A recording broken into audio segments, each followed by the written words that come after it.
हो गए तो हो गए, अब जाने दो। चालू करें? सुनिए ध्यान से। तो लास्ट क्लास में हम क्या डिस्कस कर रहे थे? हम डिस्कस कर रहे थे एडजॉर्प्शन। और एडजॉर्प्शन के अंदर बहुत सारे छोटे छोटे इसके टर्म्स मैंने आपको बताए थे जो आपको ध्यान होने ही चाहिए। जैसे उसमें एक टर्म आ रहा था एडजॉर्बेट और एक टर्म आया एडजॉर्बेंट, ठीक है ना? तो एडजॉर्बेट और एडजॉर्बेंट दो टर्म निकल करके आए, एडजॉर्बेट और एडजॉर्बेंट। तो जो सब्सटेंस जाकर के चिपक रहा है वहां पे सरफेस के ऊपर, उस सब्सटेंस को हम लोगों ने क्या कहा हुआ है? एडजॉर्बेट कहा हुआ है। और जिस सरफेस के ऊपर चिपक रहा है उस सरफेस को हमने क्या कहा हुआ है? एडजॉर्बेंट कहा हुआ है, ठीक है ना? और एडजॉर्बेट का एडजॉर्बेंट के ऊपर जाकर के एडिशन होना, इस प्रोसेस को हमने एडजॉर्प्शन कहा हुआ है। अब कुछ छोटी छोटी सी टर्म्स और बताई थी। एक टर्म आई थी वहां पे डिसॉर्प्शन। तो ये जाकर के ऐड हो रहे हैं, सरफेस के ऊपर चिपक रहे हैं, इसको हम एडजॉर्प्शन कह रहे हैं। और यदि इसे सरफेस पे से हटा दिया जाए तो हम उसे डिसॉर्प्शन कहेंगे, ठीक? और यदि ये सरफेस के ऊपर ही ना चिपके, साथ में सरफेस के अंदर भी चला जाए, तो सरफेस के अंदर भी चला जाए मतलब क्या हो जाए उसमें? एब्जॉर्प्शन, ठीक? जब तक सरफेस के ऊपर चिपक रहा है एडजॉर्प्शन, सरफेस के अंदर चला गया है एब्जॉर्प्शन। और यदि दोनों साथ साथ होने लगते थे तो हमने उसको कहा था सॉर्प्शन। ये सब टर्म्स हमारे पास लिखी हुई हैं लास्ट क्लास की, ठीक है ना? और मेटल्स के ऊपर जाकर के यदि गैस ऐड हो रही है, चिपक रही है, तो उसके लिए एक स्पेशल टर्म हम लोगों ने यूज करी थी, दैट इज ऑकल्शन। ऑकल्शन उसको कहा हुआ था, ठीक है ना? ये हम पढ़ चुके हैं। फिर मैंने आपको बताया पॉजिटिव एडजॉर्प्शन क्या होता है, नेगेटिव एडजॉर्प्शन क्या होता है। सरफेस के ऊपर ज्यादा कंसंट्रेशन है, नीचे कम कंसंट्रेशन है, तो हम उसको पॉजिटिव एडजॉर्प्शन कह रहे हैं। और उल्टा हो जाए, ऊपर कम कंसंट्रेशन, नीचे ज्यादा कंसंट्रेशन है, तो हम उसको नेगेटिव एडजॉर्प्शन कह रहे हैं। और पहले बोल दिया था एक्चुअली वो सॉर्प्शन है ना? वो एक आइडियल एडजॉर्प्शन नहीं है। आइडियल एडजॉर्प्शन यदि हो रहा है तो सरफेस के तो अंदर जाने ही नहीं चाहिए ना चीज को, ठीक? तो एक्चुअली सॉर्प्शन हो रहा है, ऊपर ऊपर चिपक रहा है तो पॉजिटिव सॉर्प्शन है, नीचे ज्यादा जा रहा है तो वो कैसा है? नेगेटिव सॉर्प्शन है। फिर एक और बहुत इंपॉर्टेंट क्वेश्चन हम लोगों ने देखा, that is difference between physical and chemical adsorption. और आज इसी को हम आगे बढ़ाने वाले हैं, इसी क्वेश्चन को, कि फिजिकल और केमिकल एडजॉर्प्शन में जो डिफरेंस हम पढ़ रहे हैं, है ना, उसको और आगे कौन कौन से फैक्टर उसके ऊपर इफेक्ट डालते हैं, ठीक है? तो चलिए आज यहां से थ्योरी हमको कंटिन्यू करना है। साइड वाली जरा, फैक्टर्स अफेक्टिंग एडजॉर्प्शन। साइड वाली,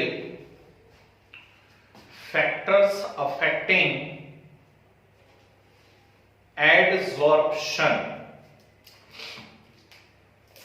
जी, यदि हम गैसेस की बात करते हैं, चलिए अभी आते से मेरे एक क्वेश्चन से सामना हुआ कि क्रिटिकल टेम्परेचर वाली कोई बात चल रही थी, ठीक है? तो हम यदि गैसेस के एडजॉर्प्शन की बात करते हैं, ध्यान से सुनना, तो जो गैसेस जल्दी लिक्विफाइड हो जाएंगी, इजीली लिक्विफाइड हो जाएंगी, उनका एडजॉर्प्शन भी कैसा होगा? ज्यादा होगा, ठीक है ना? जल्दी से एब्सॉर्ब हो जाएंगे क्योंकि वो काय में कन्वर्ट हो रही है? लिक्विड में कन्वर्ट हो रही है।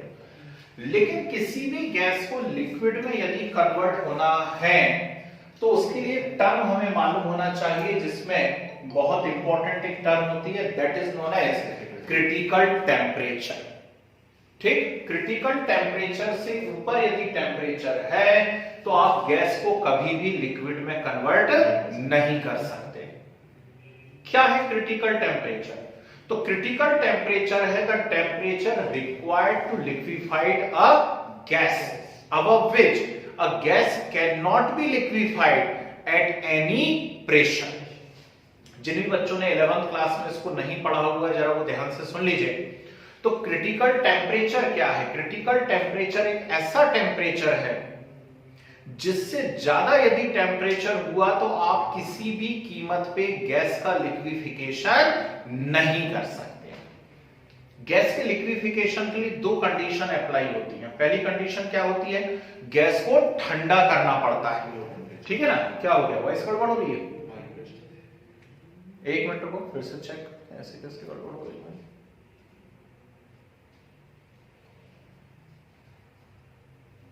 एक सेकंड होल्ड करो, अभी देख लेते हैं क्या गड़बड़ हो रही है। कर देते हैं कई बार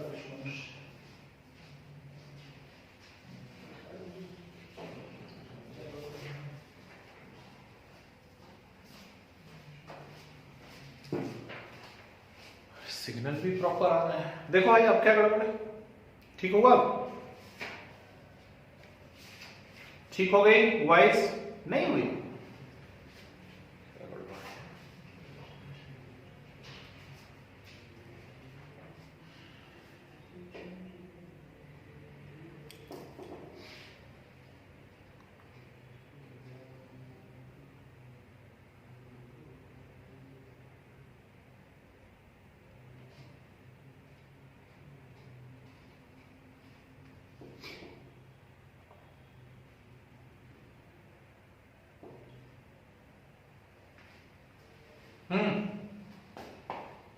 देखिए आने लगा प्रॉपर। जल्दी से यस और नो कर दिया करो। क्लियर है? अब कुछ बोल ही नहीं ना, सब आउट हो गए क्लास से।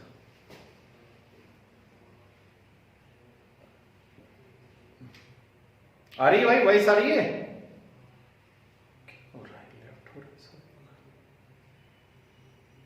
तुम लोग पास मोबाइल है? वीडियो ब्लर है, चलो हो सकता है 1-2 मिनट में ठीक हो जाए, ऐसा होना तो नहीं चाहिए।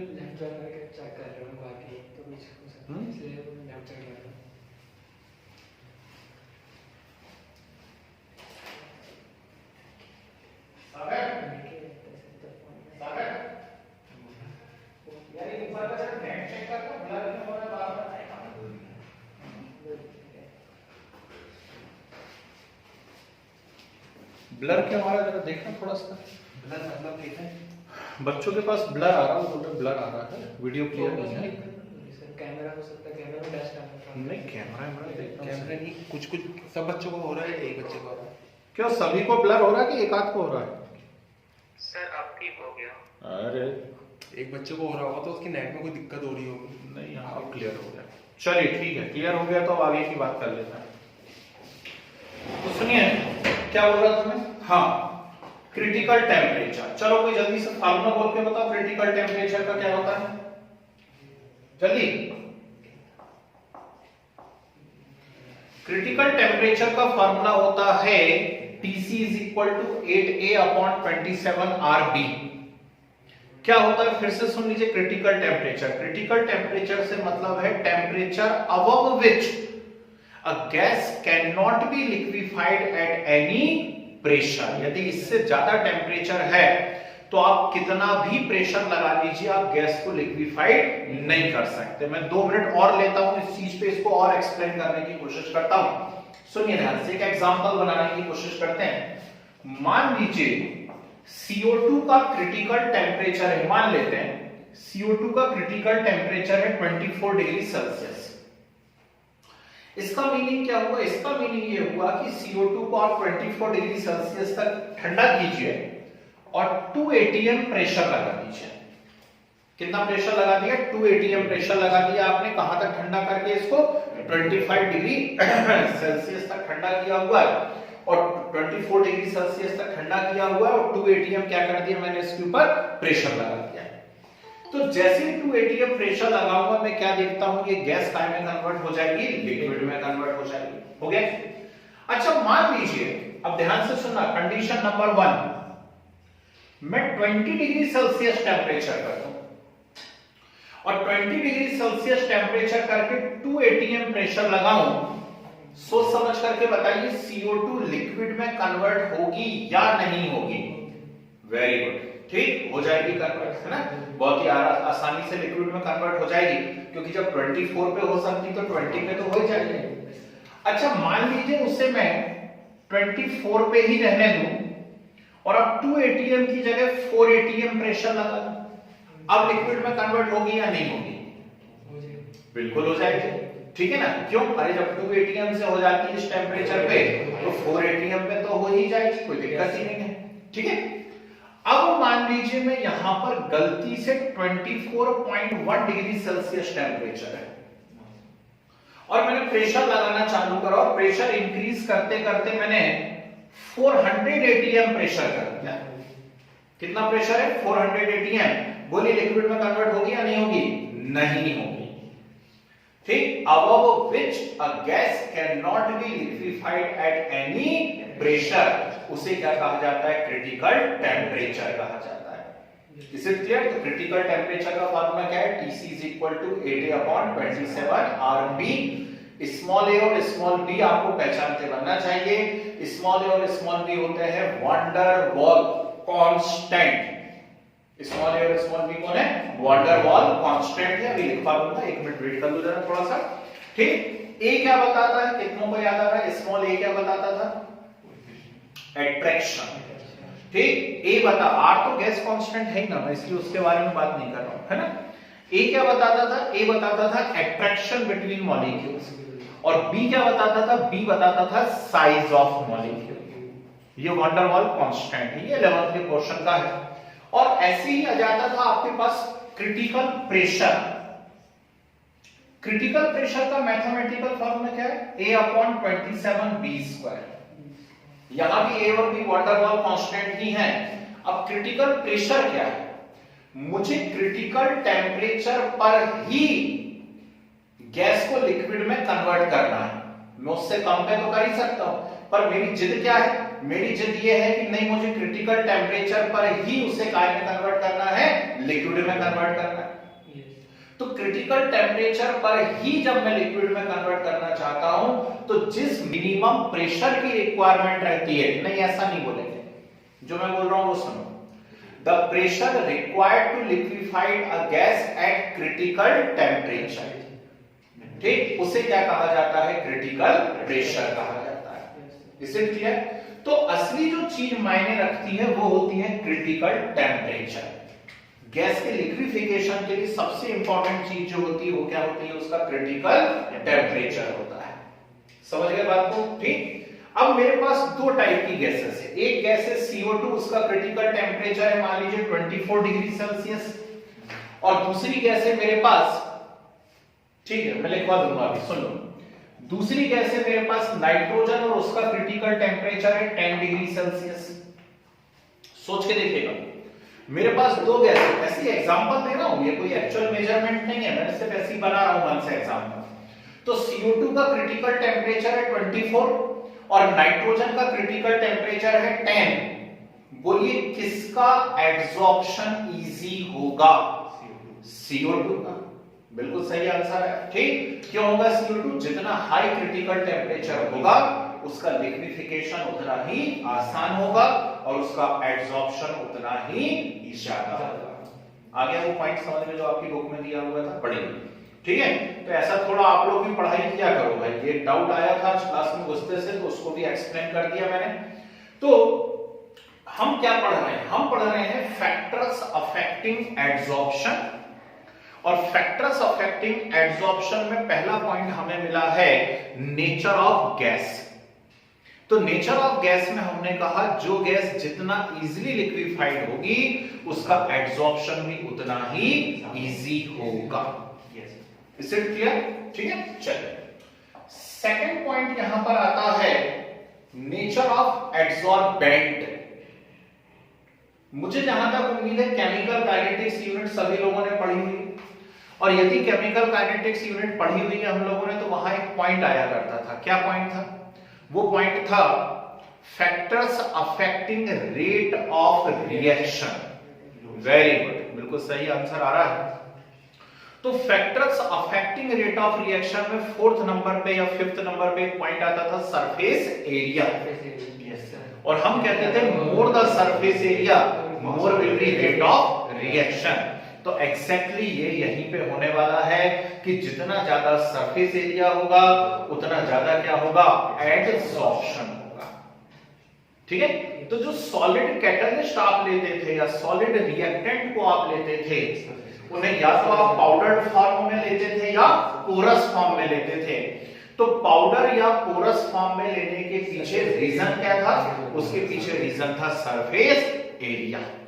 जितना ज्यादा सरफेस एरिया होगा एड्सॉर्प्शन भी उतना ही ज्यादा होगा। इससे क्लियर? चलिए थर्ड फैक्टर के बारे में बात करते हैं और अब यहां से चीजें थोड़ी सी इंपॉर्टेंट हो जाएंगी। ये सेकंड फैक्टर हो गया सरफेस एरिया। फर्स्ट फैक्टर था critical temperature and critical pressure. Third point आता है ओनली प्रेशर। ये लास्ट क्लास में जब हम डिफरेंस लिख रहे थे फिजिकल और केमिकल एड्सॉर्प्शन के बीच में, तो देखिए वहां पर एक पॉइंट लिखा हुआ मिलेगा। जो बच्चे नहीं थे क्लास में वो सुन लीजिए, जो लोग थे क्लास में वो अपनी कॉपी में चेक करिए। हमने लिखा हुआ है फिजिकल एड्सॉर्प्शन में कि physical adsorption increase with increase in pressure. लिखा हुआ है जैसे जैसे आप प्रेशर को इंक्रीज करेंगे वैसे वैसे फिजिकल एड्सॉर्प्शन इंक्रीज होता चला जाएगा, होगा। लेकिन जब आप प्रेशर को डिक्रीज करना चालू करेंगे तो जो मॉलिक्यूल अभी जाकर के चिपके हुए थे वो फिजिकल एड्सॉर्प्शन में बनाते हैं वीक बॉन्ड, सरफेस के साथ वीक बॉन्ड बनाते हैं। और जैसे ही आप प्रेशर हटाएंगे वो वहां से क्या हो जाएंगे, सरफेस को छोड़ देंगे। और सरफेस को छोड़ देंगे तो क्या स्टार्ट हो जाएगा, डिसॉर्प्शन, है ना। क्या स्टार्ट हो जाएगा वहां पे, डिसॉर्प्शन। ठीक, लेकिन केमिकल में ऐसा नहीं होता। केमिकल में आप प्रेशर इंक्रीज करेंगे तो एड्सॉर्प्शन भी क्या होता चला जाएगा, इंक्रीज होता चला जाएगा, है ना। और प्रेशर जब आप डिक्रीज करेंगे तो कोई भी इफेक्ट नहीं पड़ेगा। क्लियर है बात? ठीक, तो हम यहां क्या करते हैं, ध्यान से सुनिएगा। हम यहां एक टर्म यूज करते हैं और उसका नाम है एक्सटेंट ऑफ एड्सॉर्प्शन। फिर से सुनिएगा, क्या कहा मैंने, एक्सटेंट ऑफ एड्सॉर्प्शन। अब ये एक्सटेंट ऑफ एड्सॉर्प्शन क्या होता है, चलो इसके बारे में बात करते हैं। जरा बोर्ड पे देखो सभी लोग। मान लीजिए m ग्राम ऑफ एड्सॉर्बेंट, ध्यान से देखिएगा क्या लिखा हुआ है, m gram of adsorbent adsorb x gram of adsorbate. ठीक है, क्या लिखा है मैंने, m gram of adsorbent adsorb x gram of adsorbate, therefore 1 ग्राम। तो m ग्राम जब x को एड्सॉर्ब करता है तो 1 ग्राम कितने को एड्सॉर्ब करेगा, तो नेचुरल बात है 1 ग्राम करेगा x बाय m करेगा, x बाय m। ठीक, बस ये x बाय m काम का है आपके। ये जो x बाय m यहां पर हम लिख रहे हैं, इस x बाय m को हम कहते हैं एक्सटेंट ऑफ एड्सॉर्प्शन। क्या बोलते हो आप इसको, एक्सटेंट ऑफ एड्सॉर्प्शन। ठीक है, अब एक्सटेंट ऑफ एड्सॉर्प्शन और प्रेशर के बीच में हम लोग ग्राफ बनाए। तो एक्सटेंट ऑफ एड्सॉर्प्शन और प्रेशर के बीच में यदि हम ग्राफ बनाते हैं तो थ्योरेटिकली हम क्या पढ़ रहे हैं, थ्योरेटिकली हम पढ़ रहे हैं कि प्रेशर इंक्रीज करते चले जाएंगे तो क्या होता चला जाएगा, एड्सॉर्प्शन इंक्रीज होता चला जाएगा। यदि ऐसा है तो ये ग्राफ तो ऐसा आना चाहिए, बोलो हाँ। प्रेशर इंक्रीज करते चले जा रहे हो तो एक्सटेंट ऑफ एड्सॉर्प्शन भी क्या होता जाना चाहिए, इंक्रीज होते जाना चाहिए। लेकिन जब बाद में स्टडी की गई तो पता पड़ा कि ये ग्राफ ऐसा नहीं आ पाता है, गलत। तो फिर सही क्या है, सही है ठीक। अब इसका एक्सप्लेनेशन ध्यान से सुनिएगा। होना क्या चाहिए, थ्योरेटिकली आप बोल रहे हैं कि प्रेशर इंक्रीज करने पर एड्सॉर्प्शन इंक्रीज हो रहा है, और यदि प्रेशर इंक्रीज करने पर एड्सॉर्प्शन इंक्रीज हो रहा है तो ये ग्राफ ऐसा आता चला जाना चाहिए। लेकिन जब प्रैक्टिकली देखा गया तो पता पड़ा कि इनिशियली प्रेशर इंक्रीज करने के साथ साथ क्या होती है, एड्सॉर्प्शन बहुत रैपिडली इंक्रीज होता है। ठीक, ये रैपिड ग्रोथ को बता रहा है, इतना वाला पोर्शन है। फिर धीरे धीरे एड्सॉर्प्शन क्या होता जाता है, डिक्रीज, और फिर फाइनली क्या हो रहा है, अब आप कितना भी प्रेशर इंक्रीज कर लीजिए, एड्सॉर्प्शन इंक्रीज नहीं हो रहा है। ठीक है, अब आप कितना भी प्रेशर इंक्रीज करिए, एड्सॉर्प्शन इंक्रीज नहीं हो रहा है। क्लियर है बात? ठीक, अब इसका मीनिंग क्या है कि कितना भी प्रेशर बढ़ाने में एड्सॉर्प्शन नहीं बढ़ रहा है, इसका मीनिंग क्या है? तो इसका सिंपल सा मीनिंग ये है, समझना इसको दूसरे का तरीके से अपन समझते हैं कि मेरे पास कोई भी सरफेस है, मान लीजिए ये सरफेस है ना, या फिर ये एक आयरन रॉड है और ये क्लोज बीकर है, इसके अंदर ये रॉड पड़ी हुई है। ठीक, मैंने अंदर इसके अंदर नाइट्रोजन और हाइड्रोजन गैस भरी हुई है, ये आयरन डाला हुआ है। अब मैंने प्रेशर इंक्रीज करना चालू करा पिस्टन की हेल्प से। जब मैंने प्रेशर इंक्रीज करना चालू करा तो ये आयरन तो बिल्कुल फ्रेश है, इसके ऊपर कुछ भी नहीं चिपका है। जैसे ही मैं प्रेशर इंक्रीज करूंगा, एकदम से नाइट्रोजन और हाइड्रोजन क्या होती चली जाएंगी, इसके ऊपर एड्सॉर्ब होती चली जाएंगी, चिपकती चली जाएंगी। ठीक, तो पहले पूरा खाली पड़ा हुआ तो बहुत तेजी से चिपकेंगी, और बहुत तेजी से चिपकेंगी तो एड्सॉर्प्शन क्या होगा, रैपिडली इंक्रीज होगा।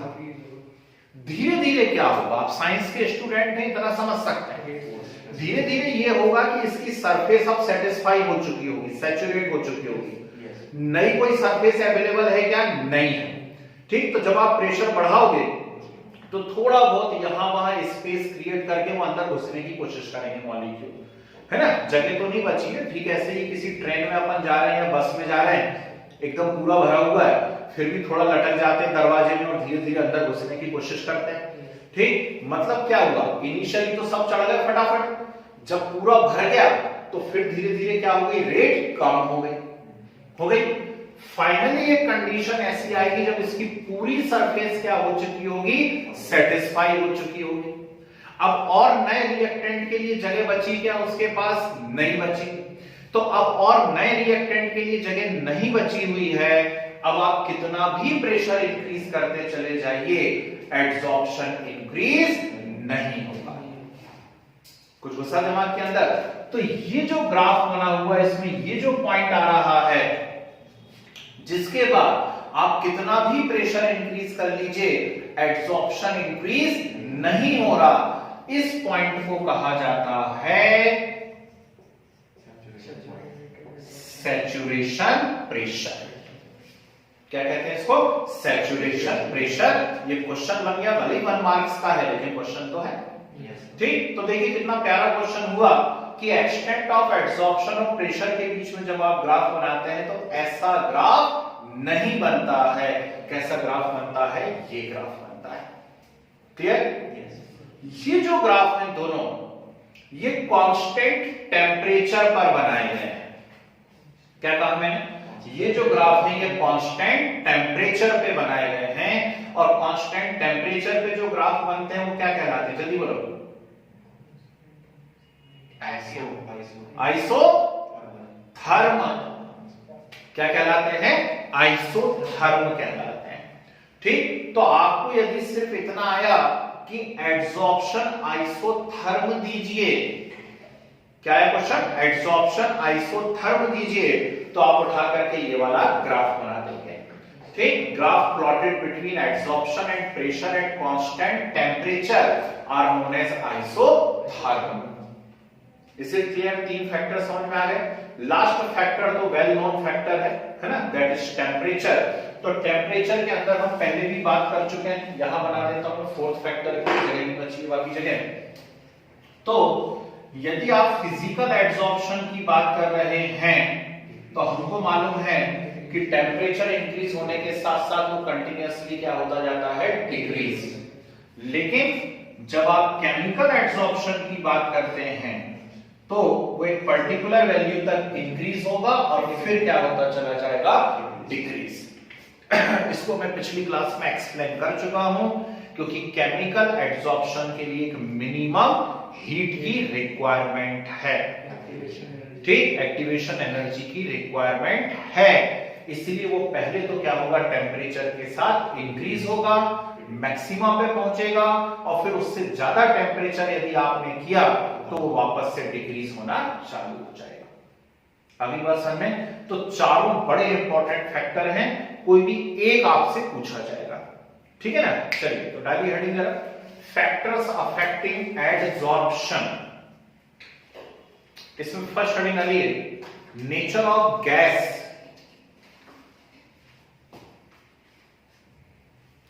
Nature of gas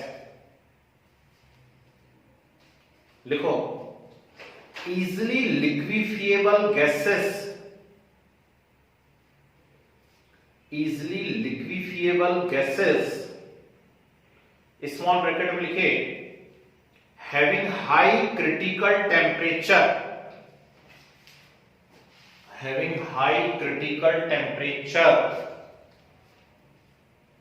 bracket close, are adsorbed easily,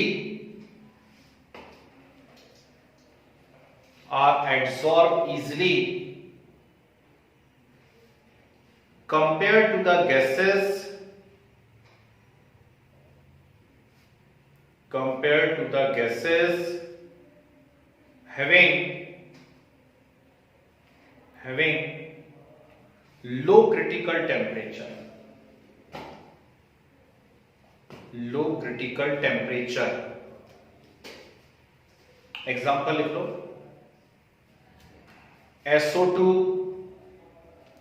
NH3, HCl, CO2, CH4 are liquefied easily,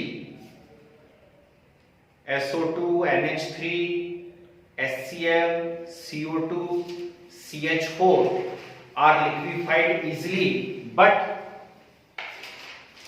H2, N2O2 are not, H2, N2O2 are not, ठीक है। स्पेशल पॉइंट लिखिए, special point, first the temperature above which, the temperature above which a gas cannot be liquefied, the temperature above which a gas cannot be liquefied at any pressure, at any pressure is known as critical temperature, is known as critical temperature, ठीक है जी। Formula लिख लीजिए, TC is equal to 8A upon 27 RB, TC is equal to 8A upon 27 RB, ठीक। A और B van der Waals constant है, R gas constant है। A क्या बताता है?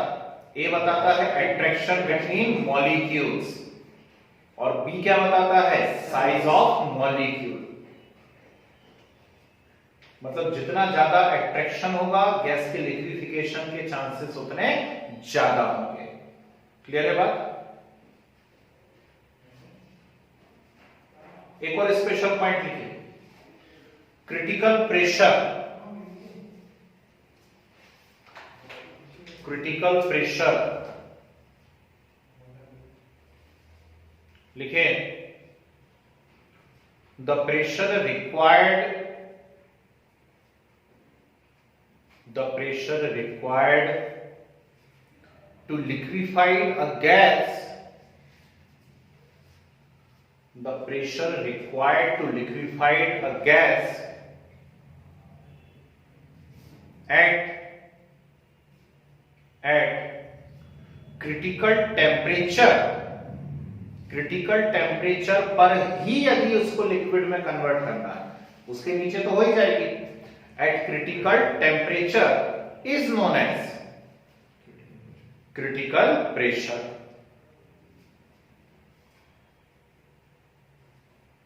Is known as critical pressure. ठीक है, फॉर्मूला लिख लीजिए, PC is equal to A upon 27 B square. PC is equal to A upon 27 B square. Okay, बहुत बढ़िया। चलिए आगे बढ़े। Next second factor, nature of adsorbent. Heading डाल लीजिए, नेचर ऑफ एड्सॉर्बेंट। सिंपल लिख लो, more the surface area of, more the surface area of solid adsorbent, more the surface area of solid adsorbent, more will be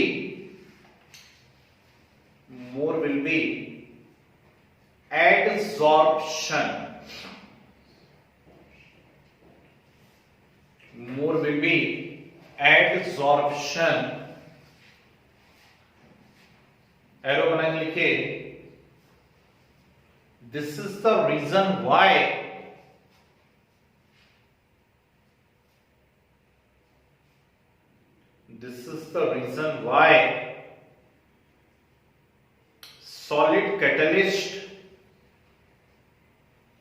solid catalyst and reactants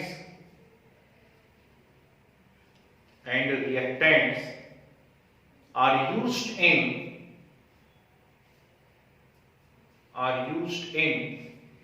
powdered form or porous form। solid catalyst and reactants are used in powdered form or porous form। Is it clear? ठीक। चलिए next heading में,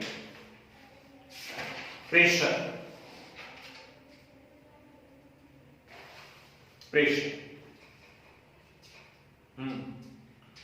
लिखिए, generally adsorption of gases,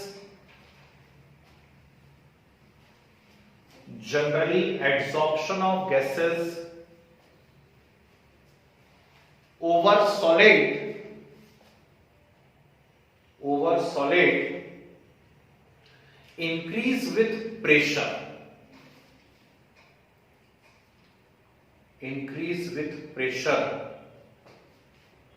ठीक है। Full stop करके या arrow का sign बना करके लिखिए, initially the rate of adsorption is very high।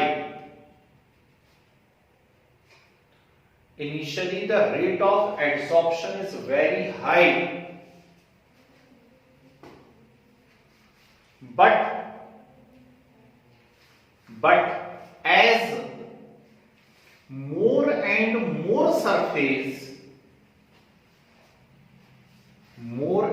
more surface get adsorbed,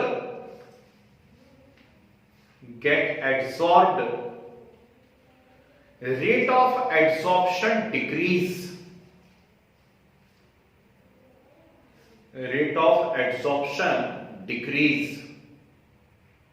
ठीक है, फिर फुल स्टॉप करके लिखिए आगे, finally a state is reached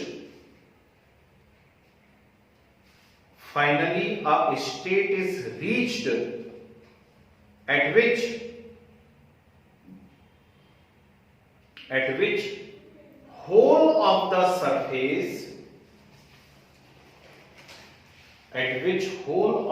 surface get satisfied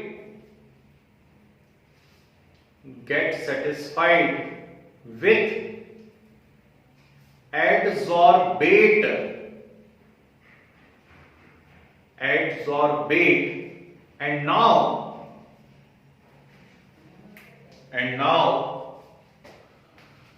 no more adsorption takes place. No more adsorption takes place by increasing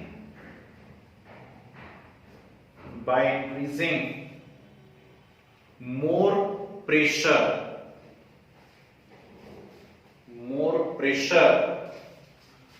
This condition is known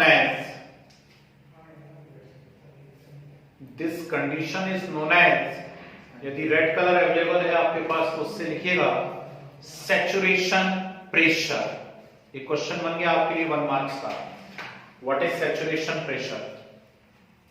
ठीक, तो pressure after which no more adsorption takes place, saturation pressure. Is it clear? Arrow बना के लिखिए।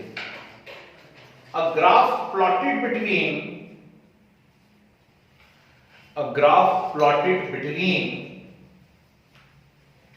extent of adsorption, a graph plotted between extent of adsorption and pressure at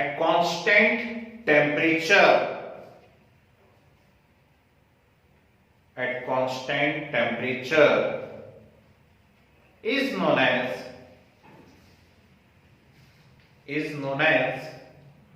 adsorption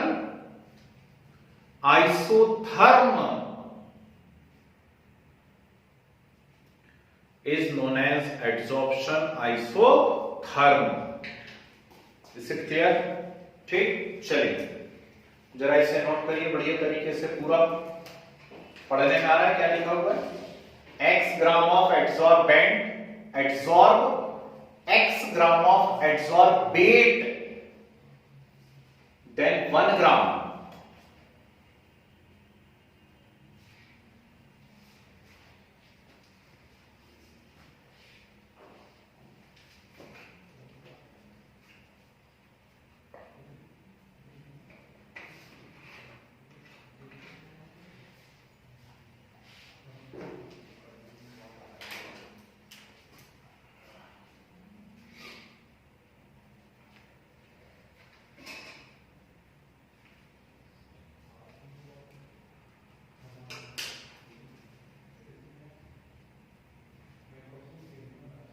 याद रखिएगा XYM को हम क्या कह रहे हैं? Extent of adsorption. ये गलत वाला भी बनाना जिससे याद रहे कि क्यों गलत है।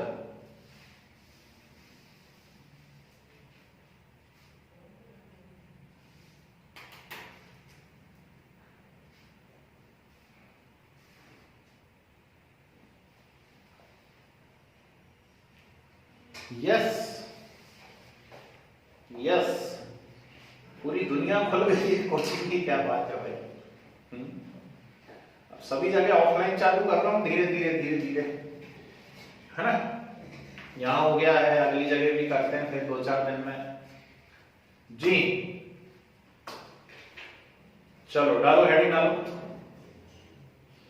ये बैठे हुए हैं कुछ क्लास के अंदर ही, है ना। 3 काम एक साथ चल रहे हैं, ऑफलाइन भी चल रहा है, ऑनलाइन भी चल रहा है, रिकॉर्डिंग भी चल रही है, सब एक साथ चल रहा है। जान ले लो बस टीचर की अब तो। हाँ डाल बैठे temperature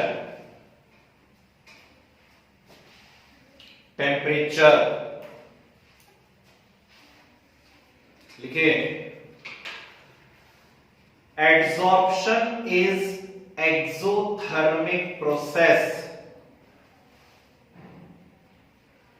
Adsorption is exothermic process. So, according to Le Chatelier's principle,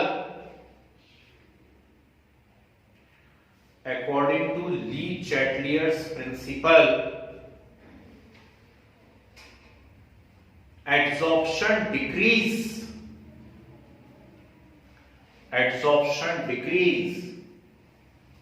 with increase in temperature. Adsorption decrease with increase in temperature. Okay, arrow बना के लिखिए. Physical adsorption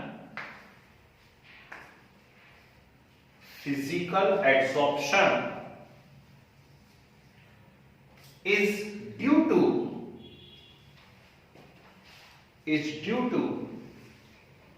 weak van der Waals forces,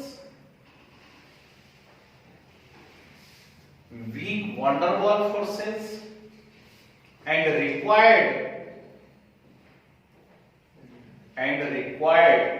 very low activation energy,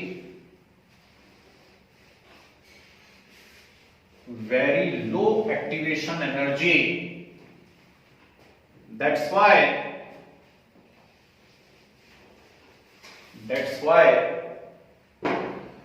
continuous decrease with increase in temperature.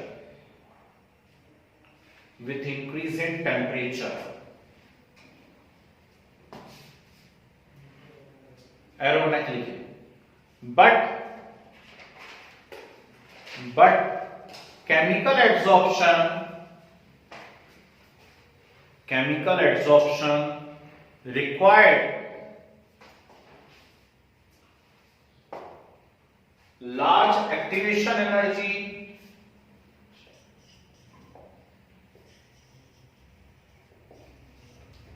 or high heat of adsorption. That's why increase with increase in temperature up to a particular value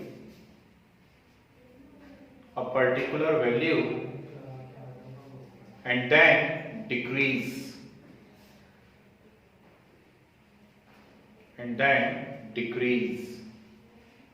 Okay, फिर arrow बना के लिखिए. A graph plotted between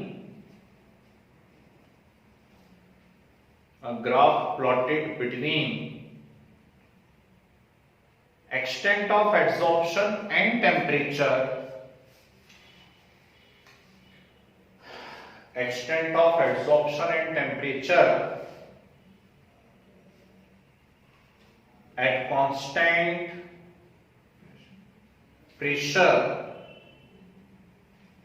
At constant pressure is known as बोलो जल्दी. ISO pressure constant at constant pressure is known as adsorption isobar.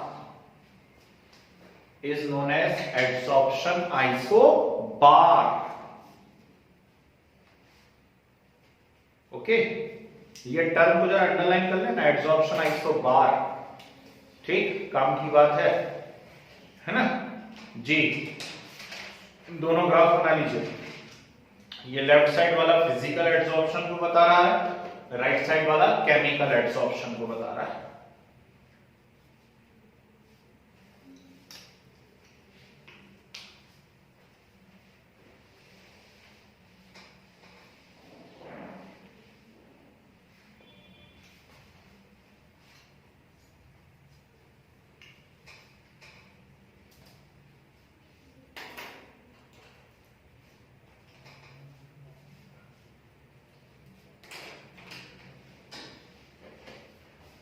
हो गया, हटा दें. चलो, तो 4 फैक्टर्स देखे और थोड़ा अच्छे से ही डिस्कस करा, जरा डीप में जाकर के चीजों को हमने सीखा, है ना, जिससे आपके सारे के सारे क्वेश्चंस कवर हो सके। अब 2 इंपॉर्टेंट क्वेश्चन मैं आपको करवाने जा रहा हूं। फर्स्ट है फ्रीउंडलिक एडसॉर्प्शन आइसोथर्म और सेकंड है लैंगमूर एडसॉर्प्शन आइसोथर्म। ठीक है, दोनों काफी इंपॉर्टेंट क्वेश्चंस हैं, तो जरा बोर्ड पे रहिएगा।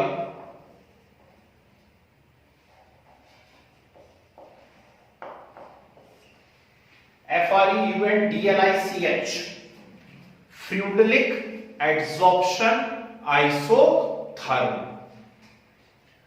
क्या है? आइसोथर्म है तो पहले हम लोग समझ गए कि कांस्टेंट टेम्परेचर के ऊपर कोई ग्राफ बनने वाला है। एडसॉर्प्शन आइसोथर्म मतलब एक्सटेंट ऑफ एडसॉर्प्शन और प्रेशर के बीच का ग्राफ है, इसलिए हम उसको क्या कह रहे हैं? आइसोथर्म कह रहे हैं, है ना। आती है बात। अब फ्रीउंडलिक अंकल ने क्या देखा, जरा ध्यान से सुनिएगा। उसको पहले खुद को भी लगा कि यार x/m प्रोपोर्शनल टू p है। इनिशियली उसको भी यही लगा कि आप यदि प्रेशर इंक्रीज करते चले जाएंगे तो एक्सटेंट ऑफ एडसॉर्प्शन भी क्या होता चला जाएगा? इंक्रीज होता चला जाएगा, मतलब x/m directly proportional to p। लेकिन जब उसने बार-बार एनालाइज करा चीजों को, बार-बार एक्सपेरिमेंट करे, तो उसको वो ग्राफ समझ में आ गया जो अभी हम लोगों ने बनाया हुआ था, है ना। तो उसने कहा नहीं, कहीं कुछ गड़बड़ है, x/m directly proportional to p नहीं है, actually x/m proportional to p to the power 1/n है। ठीक, n यहां पर कोई भी एक फैक्टर या कोई भी एक नंबर है, जो कुल मिलाकर के ये इंडिकेट कर रहा है कि x/m means extent of adsorption not directly proportional to pressure. ठीक है ना।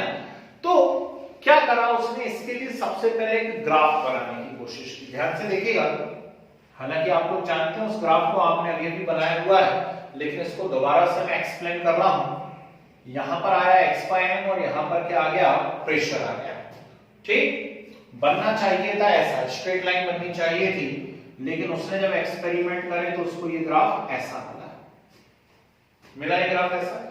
अब इसने क्या क्या बताया, ध्यान से सुनिए, एग्जाम में क्वेश्चंस कैसे आएंगे। ठीक, यदि आपका सब्जेक्टिव पेपर बनने वाला है तो सीधे सीधे आपको फ्रीउंडलिक एडसॉर्प्शन आइसोथर्म लिखने को आ जाएंगे। ठीक, तो आपको पूरा जितना मैं एक्सप्लेन कर रहा हूं उतना एक्सप्लेन करके आना है। थोड़ा सा ऊपर लेवल पे यदि आप जाकर के कोई क्वेश्चन पेपर देते हैं, टेस्ट देते हैं, तो उसमें क्या करेंगे? ऐसे ग्राफ बने रहेंगे और कहीं कहीं पे कुछ पॉइंट्स डले हुए रहेंगे, 1 2 3 ऐसे पॉइंट डले हुए रहेंगे, और आपसे पूछेंगे पॉइंट नंबर 1 पे क्या सही है, पॉइंट नंबर 2 पे क्या सही है, पॉइंट नंबर 3 पे क्या सही है। समझ रहे बात को? तो जैसे हम पॉइंट नंबर 1 की बात करें, यहां की बात करें, तो यहां पे क्या करेक्ट है? मानो यहां पे करेक्ट है x/m directly proportional to p। बोलो हाँ। ठीक, अरे रैपिड ग्रोथ मिल रही है, रैपिड ग्रोथ मिल रही है प्रेशर इंक्रीज करने के साथ साथ, मतलब जैसे जैसे आप प्रेशर इंक्रीज कर रहे हैं एडसॉर्प्शन बहुत रैपिडली क्या हो रहा है? इंक्रीज हो रहा है। बोलो हाँ। ठीक, लेकिन जब आप इस पॉइंट पर पहुंचे तो इस पॉइंट पर यहां पर पहुंचने पे क्या है? यहां है x/m proportional to p to the power 1/n। अगली बात समझे? तो एग्जैक्टली जो उसने दिया था आइसोथर्म, वो इस पर्टिकुलर पॉइंट के लिए है, क्योंकि अब डायरेक्टली प्रोपोर्शनल टू p नहीं रह गया, उसमें स्लाइटली क्या होने लगा है? डिक्रीज आने लगा है। क्लियर है बात? ठीक, और यदि इस पॉइंट पर पूछ लेता है ना, यदि इस पॉइंट पर पूछ लेता है तो बोलो क्या होगा? x/m proportional to p to the power 0 है। इंपॉर्टेंट बात, बड़ी इंपॉर्टेंट बात है। ठीक, इस पॉइंट पर अब x/m proportional to p to the power 0 है, मतलब अब आप कितना भी प्रेशर इंक्रीज कर लीजिए, अब एडसॉर्प्शन इंक्रीज नहीं होगा। कुछ गुस्सा दिमाग के अंदर? ठीक, it is first form of Freundlich adsorption isotherm. ठीक है, फ्रीउंडलिक एडसॉर्प्शन आइसोथर्म का ये पहला फॉर्म है, ऐसा आपको करके आना है। ठीक, चलिए इसका सेकंड फॉर्म बताता हूं मैं आपको। यहां देखिए, इसको हम ए ले लेते हैं, सेकंड फॉर्म ध्यान से देखिएगा, x/m proportional to p to the power 1/n। Proportionality sign हटाइए, प्रोपोर्शनलिटी साइन हटाएंगे तो कांस्टेंट लगेगा, तो x y m is equal to k p to the power 1 by n। तो देखकर log लीजिए बोथ साइड, तो log x y m is equal to log k plus log p to the power 1 by n। या और अच्छे से लिख लें तो log x y m is equal to log k plus 1 by n log a। Nearly 20 graph बनवाए हैं मैंने केमिकल काइनेटिक्स के अंदर, मतलब मिनिमम 20 तो बनवाए हैं, उससे भी ज्यादा बनवाए होंगे तो नहीं मालूम। ठीक, कहां पर बनवाए हुए हैं? हाँ, केमिकल काइनेटिक्स में, और सभी में हमने एक ही चीज लगाई, y is equal to c plus ms। इसे हम कहा करते थे स्ट्रेट लाइन इक्वेशन, याद आ रहा है? ठीक, तो यदि y is equal to c by mx लगा करके फ्लूइडिक एडसॉर्प्शन आइसोथर्म को शो करना है तो कैसे शो करोगे भाई? तो ये y एक्सिस है, y एक्सिस पे बोली जल्दी से कौन आएगा? log x by m। बोलो हाँ, ठीक है ना? चलिए x एक्सिस पे कौन आएगा? log p। log p, ये ग्राफ x y m और p के बीच में, और ये वाला graph log x y m और log p के बीच में। ठीक, पॉजिटिव स्लोप है, पॉजिटिव स्लोप है ना, लाइन नीचे से ऊपर जाएगी। कहां से चालू होगी? ओरिजिन से या एक्सेस से या वाई एक्सेस से? यहां से चालू होगी, समझ गए बात को? वाई एक्सेस पे से चालू होगी। ठीक, क्यों? क्योंकि पॉजिटिव इंटरसेप्ट है, और ये पॉजिटिव इंटरसेप्ट कितना है? जल्दी से बोल दीजिए, log k। कितना है? log k है, ठीक है ना? और यहां पर ये जो स्लोप है, स्लोप इज इक्वल टू कितना है? 1 बाय n। भाई ये नहीं है बात समझ, ठीक है ना?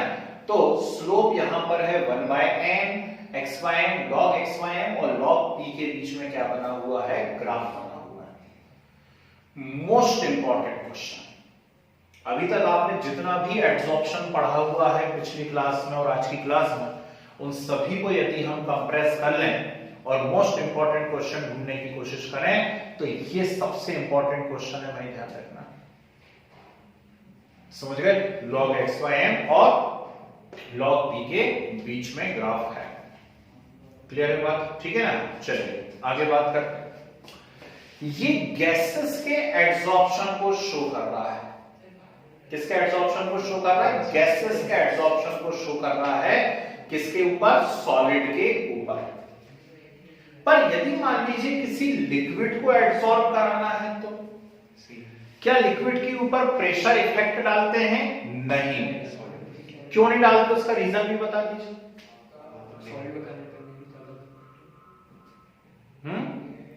प्रेशर ऐसा क्या है? हाँ, वेरी गुड, ठीक, कंप्रेसिबिलिटी नहीं है। ठीक, गैसेस में मैक्सिमम कंप्रेसिबिलिटी होती है, इसलिए प्रेशर का इफेक्ट किस पे पड़ता है? मैक्सिमम गैस पे पड़ता है। सॉलिड और लिक्विड में कंप्रेसिबिलिटी नहीं है ना, इसलिए प्रेशर का इफेक्ट उसके ऊपर नहीं पड़ता। ठीक, तो जब प्रेशर का इफेक्ट नहीं पड़ता तो किस चीज का इफेक्ट पड़ता है? लिक्विड पे।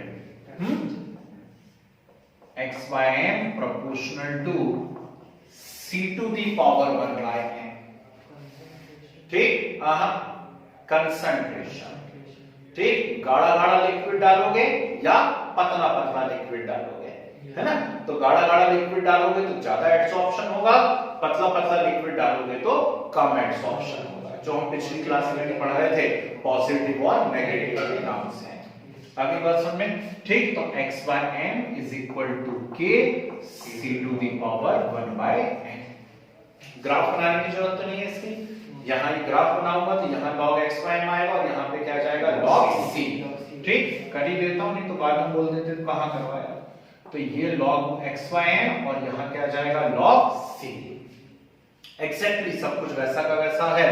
ठीक, ये इंटरसेप्ट यहाँ पर क्या जाएगा? log k, और स्लोप जो रहेगा इसका भी क्या रहेगा? 1 by n। आया फ्लूइडिक एडसॉर्प्शन आइसोथर्म समझ में? पक्का है सभी को? ठीक है ना? चलिए, तो हेडिंग क्या डाली हम लोगों ने? डाइसाइड्रिन और जरा मोस्ट इंपॉर्टेंट लगाइए,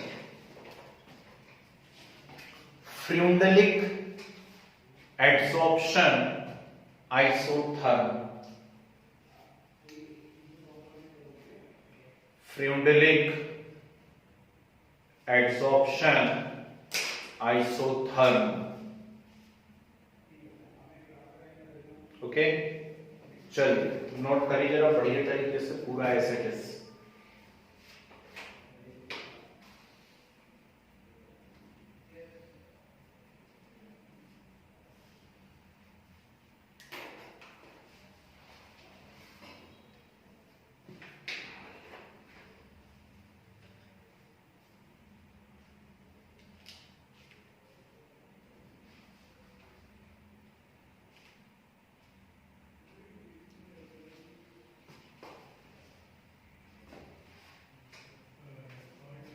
तीनों पॉइंट्स कर लीजिए एबीसी।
हो गया?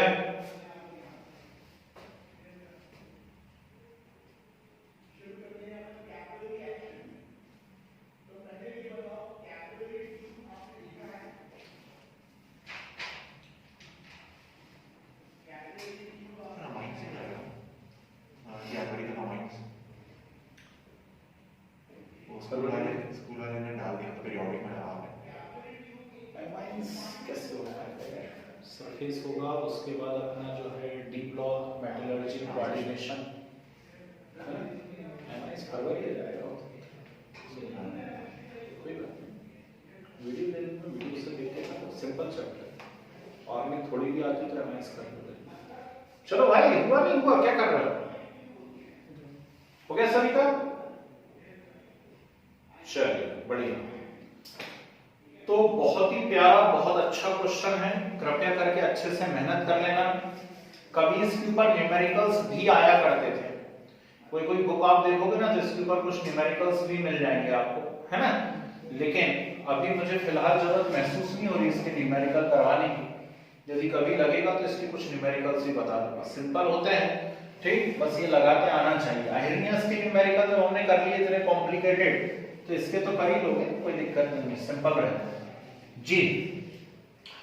तो नेक्स्ट हम पढ़ने जाते हैं दैट इज लैंगमूर एडसॉर्प्शन आइसोथर्म के लिए हम ये नाम पहले भी दे चुके हैं दैट इज लैंगमूर एडसॉर्प्शन आइसोथर्म।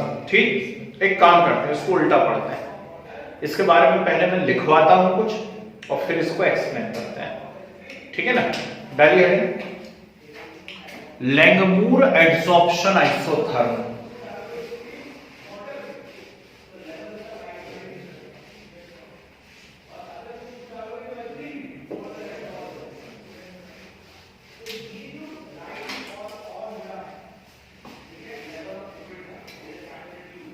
जी लिखिए, Freundlich adsorption isotherm, Freundlich adsorption isotherm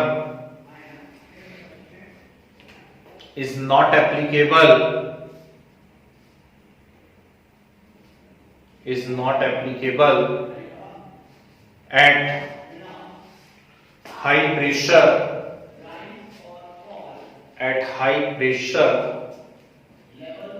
of the gases, not applicable at the high pressure of the gases. That's why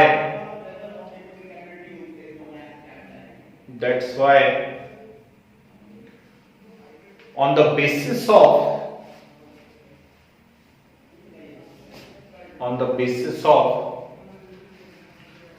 kinetic theory of gases,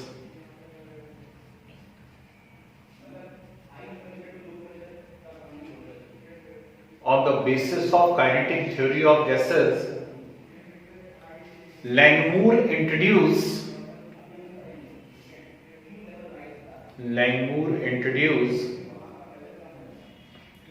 another adsorption isotherm,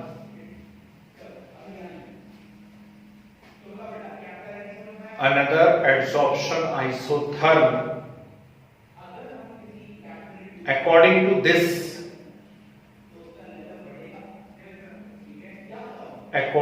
this first point,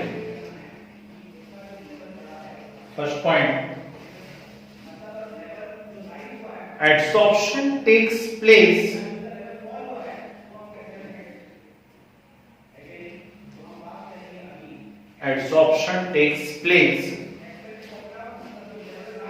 on the surface of solid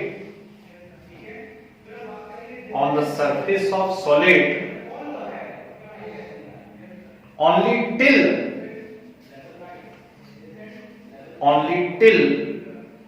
the whole of the surface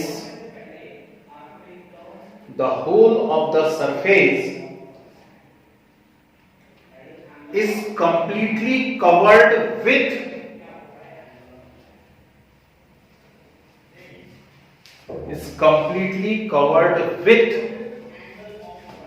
unimolecular layer। इसको underline कर लेना, unimolecular term को, unimolecular layer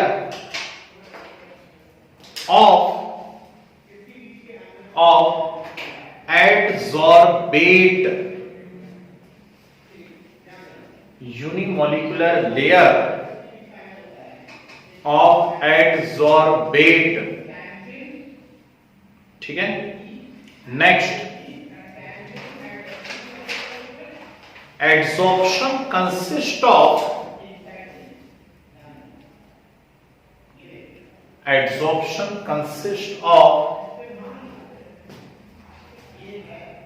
two opposite processes.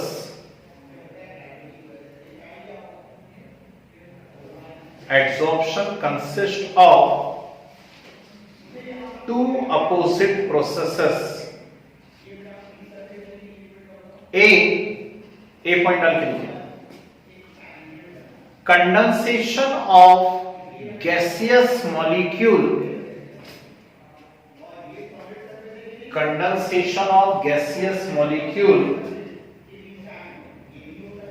over the surface of solid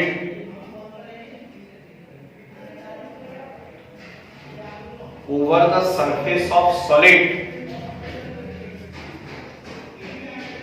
और B point लिखे evaporation of molecule, evaporation of molecule, bracket में लिख लीजिए product, product bracket close, from the surface of solid, from the surface of solid, ठीक है। Next point लिखिए third, the rate of condensation, the rate of condensation, small bracket लिखिए adsorption, the rate of condensation small bracket लिखिए adsorption depends on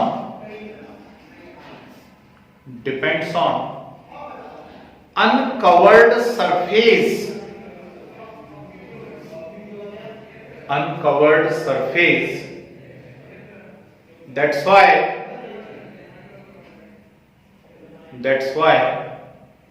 it is rapid in the beginning,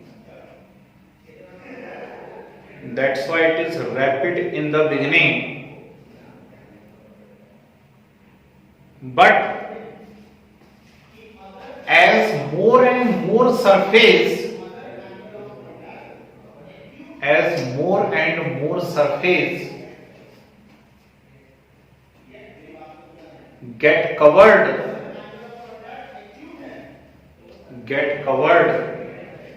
its rate decrease, its rate decrease, ठीक है। Next, the rate of evaporation, the rate of evaporation, small bracket में लिखिए desorption, desorption bracket close, depends on covered area, depends on covered area, that's why it is slow in the beginning, it is slow in the beginning and slowly increase, and slowly increase, ठीक है। वापस से arrow का sign बना के लिखिए। Finally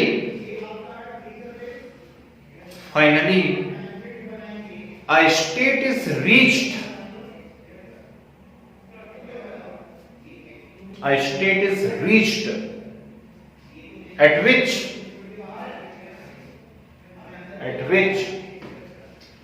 rate of adsorption यानी condensation becomes equal to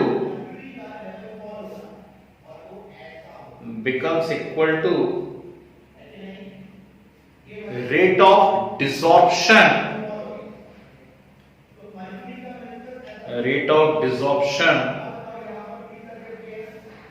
and it is known as adsorption equilibrium,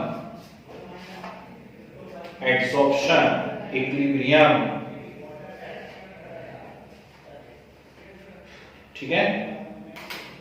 next, at adsorption equilibrium,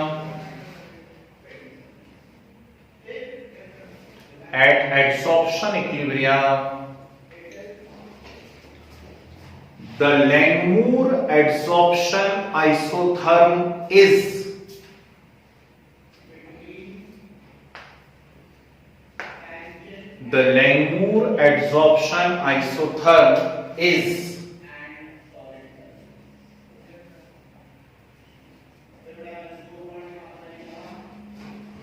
note कीजिए, X by M is equal to AP upon 1 plus B P. X by M is equal to AP upon 1 plus B P. Okay, चलिए ये सब बोला क्या है इसने, आपने लिखा क्या है मैं बता देता हूं आपको। कुछ नहीं, आपने लिखा हुआ है कि जब एड्सॉर्प्शन प्रोसेस होती है तो इसके अंदर दो प्रोसेस होती रहती हैं। लैंगमुर वहां पे एड्सॉर्प्शन और डिसॉर्प्शन टर्म यूज नहीं करता था, वो कंडेंसेशन और एवेपोरेशन टर्म यूज करता था। तो इनिशियली मॉलिक्यूल्स आए और आकर के सरफेस से टकराए, धाड़ से सरफेस के ऊपर चिपक गए, वो जो भी कैटलिस्ट है या रिएक्टेंट सॉलिड है उसके ऊपर चिपक गए। इसको वो क्या कहता था, कंडेंसेशन। और 1.5 घंटे से हम यही तो डिस्कस कर रहे हैं कि इनिशियली उसकी रेट कैसी होती है, फास्ट होती है, क्योंकि अनकवर्ड सरफेस पे डिपेंड करती है। इनिशियली पूरा का पूरा सरफेस कैसा पड़ा हुआ है, अनकवर्ड, तो रेट कैसी है, फास्ट है। अब जब रिएक्टेंट उसके ऊपर चिपक जाते हैं सरफेस पे, तो वो आपस में रिएक्ट करना चालू करते हैं। रिएक्ट करते हैं तो मॉलिक्यूल बना लेते हैं, और मॉलिक्यूल का मतलब ये होता है जिनकी वैलेंसी सेटिस्फाइड हो, तो मॉलिक्यूल सरफेस को छोड़ देते हैं। सरफेस को छोड़ करके बाहर निकलते हैं। इस प्रोसेस को वो क्या कहता था, एवेपोरेशन, और हम क्या कहते हैं इसको, डिसॉर्प्शन। तो कंडेंसेशन इनिशियली फास्ट होता है, धीरे धीरे स्लो होता जाता है। एवेपोरेशन ठीक उल्टा है, इनिशियली स्लो होता है और धीरे धीरे कैसा होता जाता है, फास्ट। फाइनली एक ऐसी स्टेट आती है जब जितना कंडेंसेशन होगा उतना ही क्या हो जाता है, वहां से एवेपोरेशन, और इस टर्म को आप क्या कहते हैं, एड्सॉर्प्शन इक्विलिब्रियम। अगली बात समझे, ठीक। और उस समय इसका डेरिवेशन नहीं करना है, इसका बस इतना ही होता है, एड्सॉर्प्शन इक्विलिब्रियम पे Langmuir adsorption isotherm X by M is equal to AP upon 1 plus B P. आई या नहीं, एक बात समझ में कोई दिक्कत तो नहीं। सेम वही है, X by M extent of adsorption है, ए और बी यहाँ पे वंडर वॉल कांस्टेंट है, और पी क्या है, यहाँ पर प्रेशर है। क्लियर है बात। अब मैं कुछ एडिशनल और बता देता हूं इसके अंदर, क्योंकि इनकेस यदि कोई पेपर आपने दे दिया फरवरी मार्च में कॉम्पिटिटिव का, है ना, तो क्या क्वेश्चन आ सकता है। एक एडिशनल चीज और बता रहा हूं, ध्यान से देखिएगा।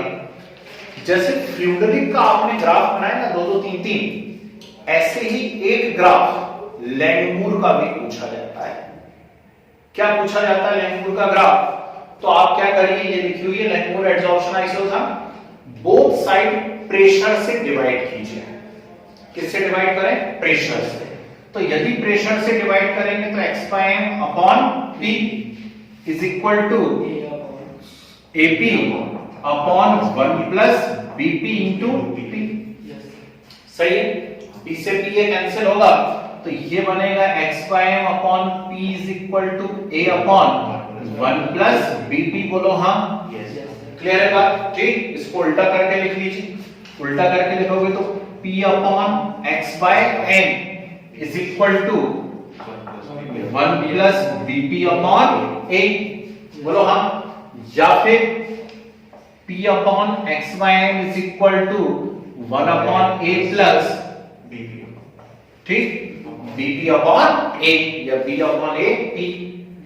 हाँ या ना, अरे बात समझ में, ठीक। तो यहां पे अब आप लगाइए y is equal to c plus ms। ये पूछा गया क्वेश्चन है आपके कॉम्पिटिटिव का, ठीक है ना।